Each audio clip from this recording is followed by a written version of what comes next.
Hi folks, my name is Linda Emmett and welcome to Happiness is an Inside Job. We are the creators of our own reality, we create our own lives. Our mind is our biggest limit and it's our own beliefs, behaviours and habits constantly caught in those cycles that keep us trapped where we are and stand in the way of our own happiness. So throughout this podcast, we're going to take a deep dive into some of those beliefs, habits and patterns, where they show up in your lives and what you can do to change them.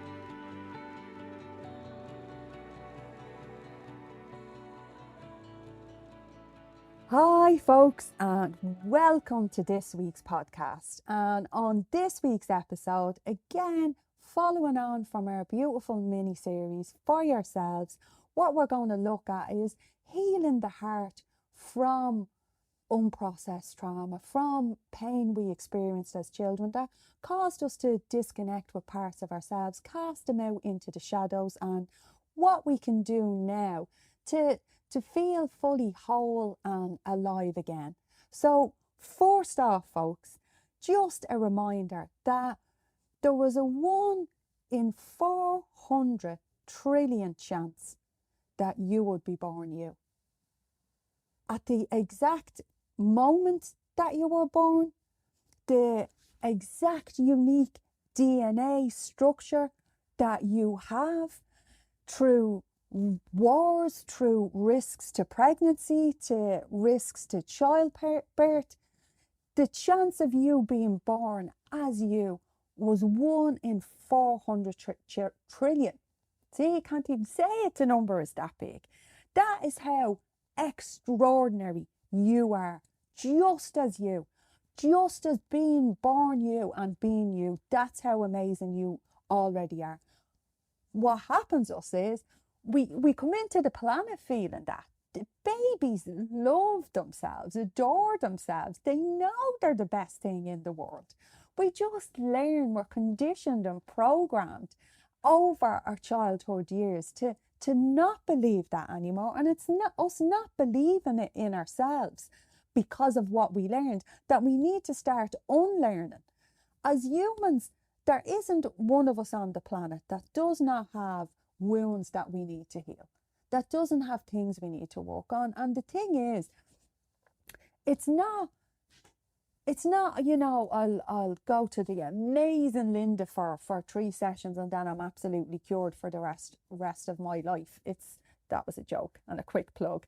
It's constantly being willing to do the self-care, being willing to work with yourself, support yourself, soothe yourself, build a relationship with yourself.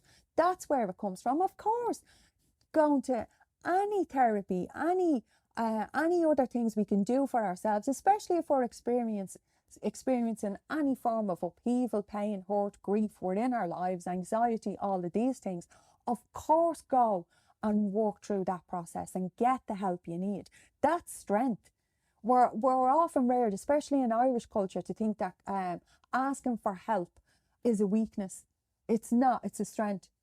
We're social creatures. We're born to seek support. We weren't born to live on our own. We're all connected, and to ask for help takes great strength, courage and care about yourself to have the willingness to ask for help.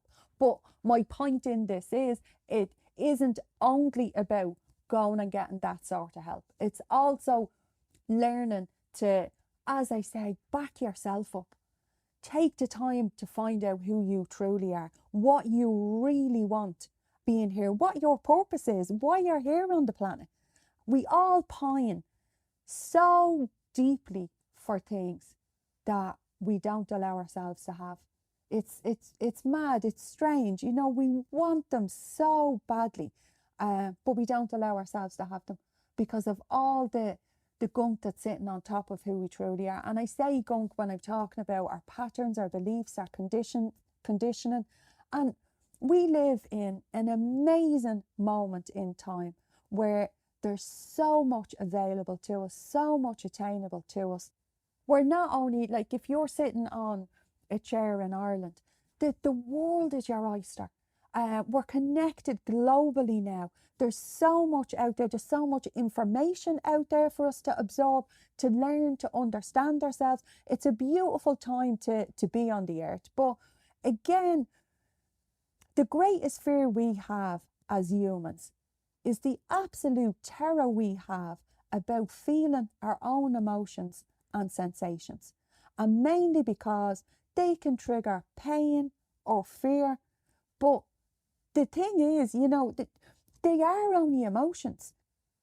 Even negative feelings only tend to cause us discomfort. But we move away from discomfort, and it's in our willingness to feel our full spectrum of emotions again, like children's, like babies, who feel absolutely everything. They feel every sensation. They live in an absolutely magical world. It's our willingness to reconnect with that, to rebuild the wounds and go back to that place again is all we need to do. And unfortunately, we tend to do the opposite. When we feel low, we isolate ourselves, we disconnect. And why do we do that? Because feeling low doesn't line up with the image we have of ourselves, our self-image, that, we've painted this armor on ourselves to make us feel a particular way. And our self-image or our identity can often be tied up in, I'm strong, I'm independent, I'm courageous, I'm brave. And when we're feeling low, sad, depressed, or vulnerable, we don't want to be telling people about it because it doesn't line up with the image that we want them to have of us. And it stops us reaching out and fully showing up as ourselves, as our whole array of emotions. And when people ask us how we are, we find ourselves going, yeah, I'm fine, I'm grand. At those times, we don't want to be hugged because we know touch causes us to feel. Touch creates feelings in us. We love it. So someone touching or hugging us when we're feeling low, we can have a habit of bracing ourselves so we don't really have to feel it. And then our friends and our loved ones come back to us and say, why didn't you tell me? Why didn't you say to me you were feeling so low, or you were feeling sad, or you were feeling worried? And I was just working through it myself there. I was just trying to manage myself. We do these things to ourselves because we're so wrapped up in our own image of ourselves. We will not allow people to see our full selves. And it's embracing that and showing up as you're angry, anxious, scared, vulnerable, all of these things, the full spectrum of who you are. Emotions, they just want to be felt.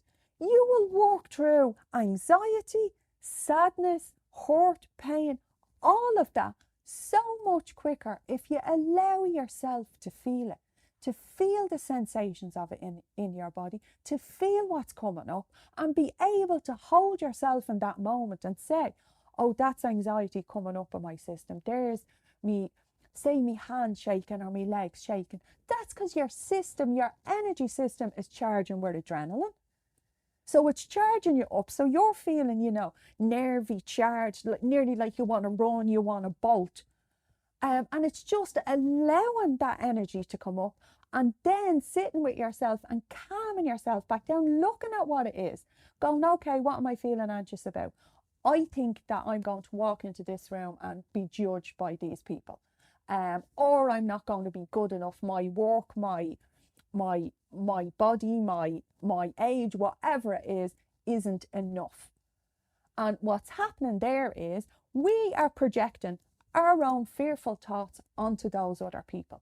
We're seeing them as the judges and sometimes creating a dislike for them before we even know them, because we've decided that's what they're saying about us, when it's not. It's us saying it about us. And it's learning the difference and noticing that in yourself. Your fearful thoughts are just fearful thoughts. We just often allow ourselves to be hijacked by them. So sitting with those thoughts, feeling them and allowing yourself to go into them. Thoughts don't harm you. It's when we run away from them, that's when we start repressing it with different behaviours. We neglect ourselves so much emotionally. It causes us to give up on whole areas in our lives, leaving holes in our lives, in our hearts, us not stepping into our deep yearnings, the things we really want, desire, because we're so afraid to feel it, because we're so afraid of, if I feel this deep love, this deep desire, what if I don't get it? What if it doesn't happen? What if I'm not good enough? What if I'm not smart enough? What if, and the fear drives us to push down the desires and the yearnings because we don't want to feel the failure or the rejection that we're creating, and it leaves huge gaps and holes. So looking at like the difference in us as adults, as who we are now and how we show up in our lives and how we showed up as children, where or when did the line that has us now adulting and how we were as children, where was this created in our lives? Where did it come from? What age did we stop believing we were completely whole, completely alive and living in that world? When did we begin to adult, I suppose, is the question. And it's when the balance shifted for us, when we stopped playing, when we stopped walking from the present, being in the now. It's at the point when we stopped or started giving very little time to imagining what could be, and instead using our past experiences to dictate what was going to happen in our future, living in our past experiences and the fears of failure, hurt, and comparing them to all these past experiences. That's when the shift happens.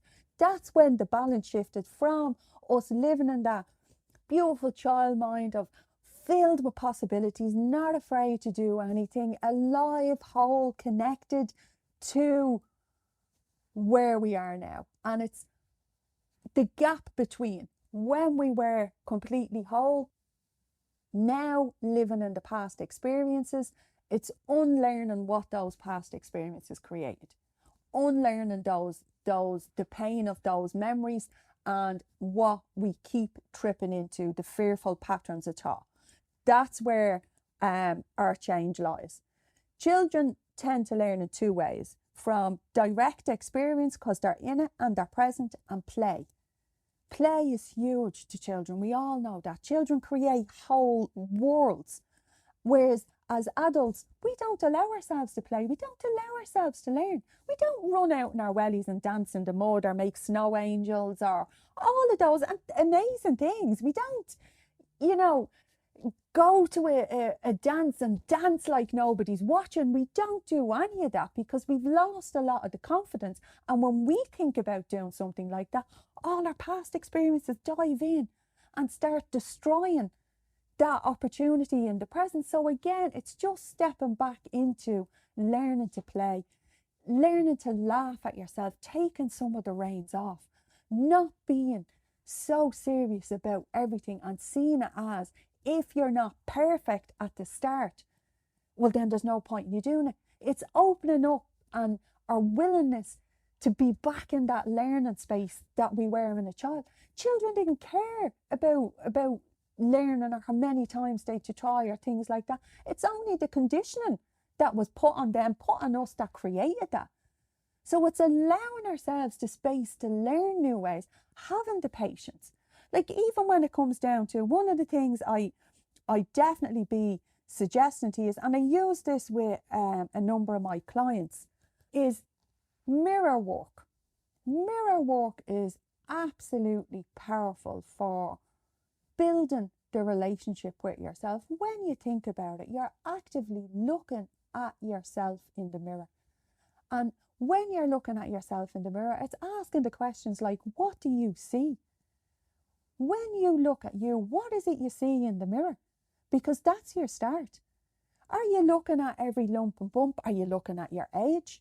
Are you looking at, I used to be sexy, I'm not anymore. I used to be thin, or, my eyebrows are, what is it? Because we tend to be forced off criticizing ourselves physically, finding fault. A mirror to a lot of us now is a fault finder. And it's shifting from that and going that bit deeper with mirror work and walking into who you are, the whole of who you are.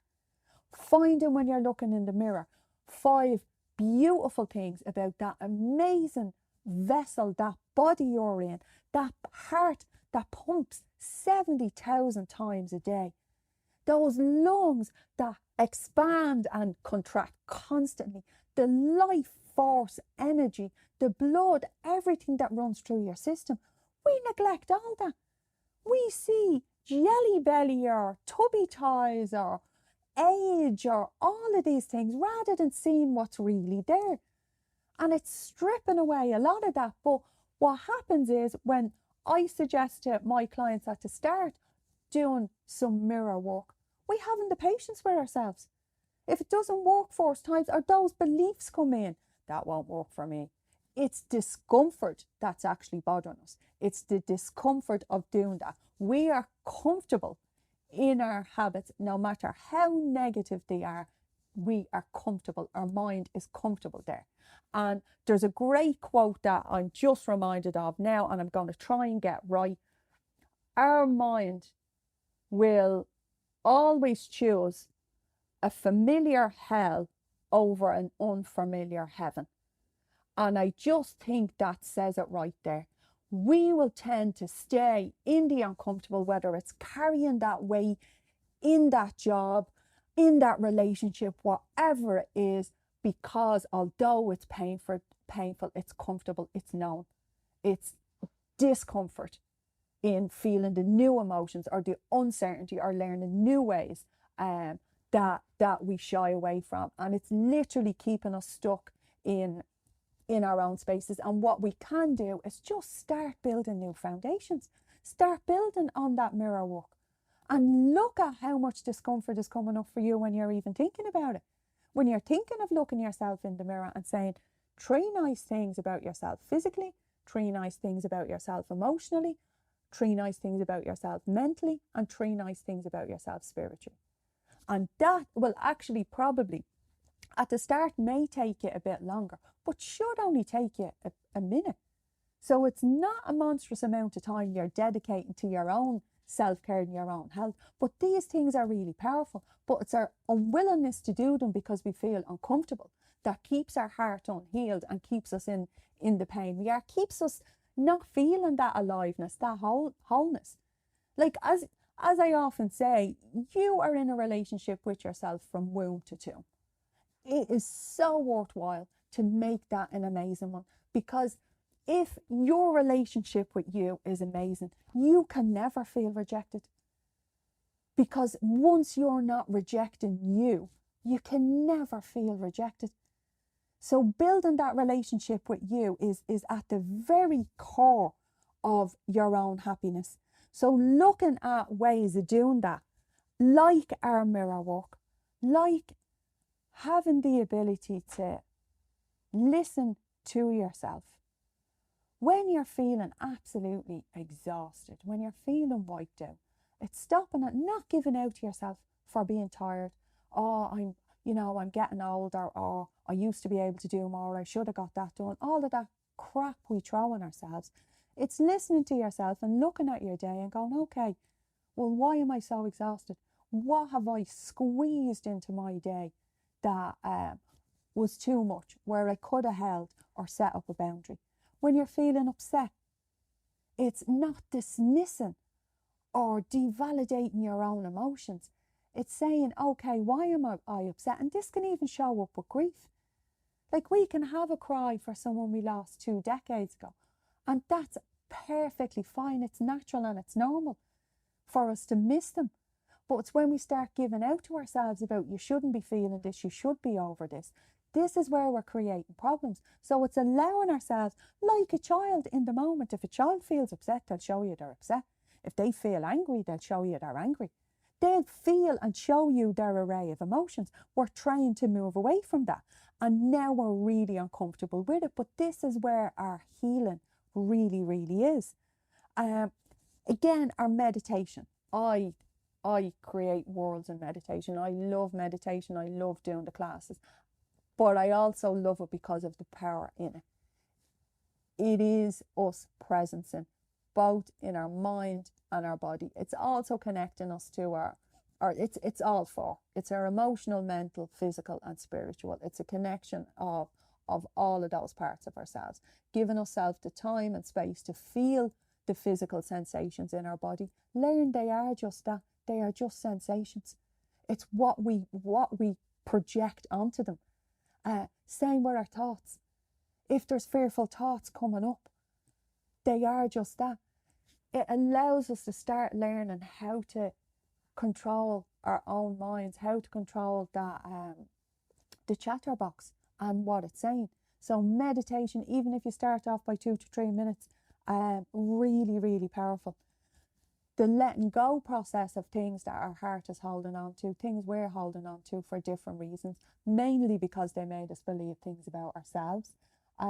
Writing a letter, whether it's writing a letter to your weight, writing a letter to your body, writing a letter to that person that may have hurt or harmed you, writing a letter to someone you lost, whoever that is or whatever that is to you, writing a letter gets it out of your head and onto paper. You've already started processing. It's really, really powerful. If you've to write 10 letters, if one of them is angry, one of them is happy, but allow yourself to feel it.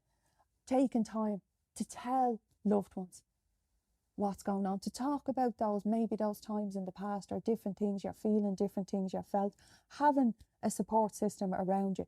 And this one, my top contender here that I love to do anyway, is remembering how to play. Doing the silly shit. Doing some of that stuff. Dancing, laughing, even being around children reminds us of what it's like to play.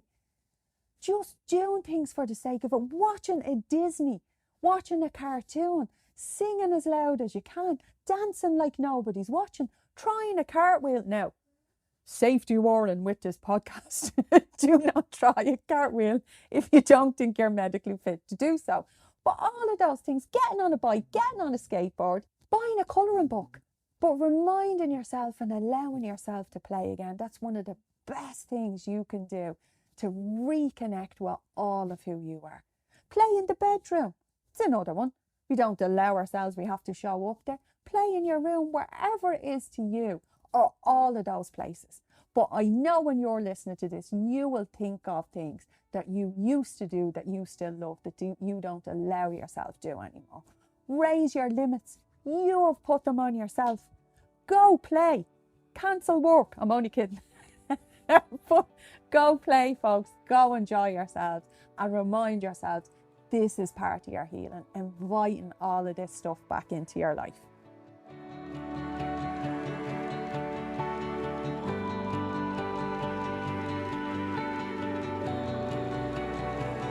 So that's it for me for this week, guys. I hope you really enjoyed it and got some fabulous takeaways.